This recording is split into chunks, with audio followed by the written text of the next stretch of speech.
আমার মারে দেখছি আজীবন আলহামদুলিল্লাহ। আমার আম্মা, আমাদের বাসায় আমরা 5 ভাই 3 বোন ছিলাম।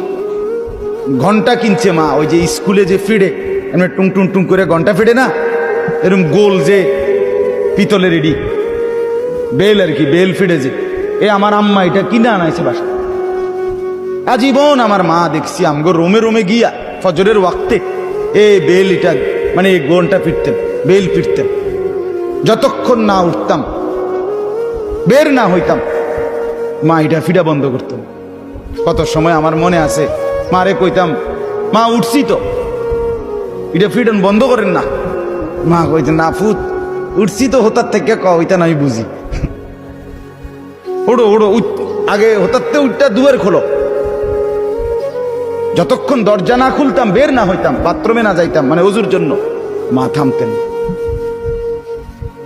বিনিময়ে আলহামদুলিল্লাহ আল্লাহর দয়া আমার আম্মা মাত্র 4 পাস করছে, 4 ক্লাস 4, 5 পাস করে নাই। মা প্রাইমারি স্কুলে ক্লাস 4 পর্যন্ত পড়ছে, এরপরে ক্লাস 5-এ উঠছে। মায় কইছে, কফুত আর কয়দিন পরে তোর নানি কইছে আর স্কুলে যাইও না, তোমার বিয়ে। কির বিয়া, বিয়ে কি তাই না তো বুঝছি না, বুঝেন নাই কথাটা। সেই মার ঘরে আলহামদুলিল্লাহ এই 4 পাস করি না, মার ঘরে 5 ছেলে, 5 ছেলেই আলেমে দ্বীন হইছে। আমরা 5 ভাই আলেম, আলহামদুলিল্লাহ আল্লাহর দয়া। মা 1 সেকেন্ডের জন্য দ্বীন শিখাইতে বলেন নাই। এজন্য বলছি বাপ,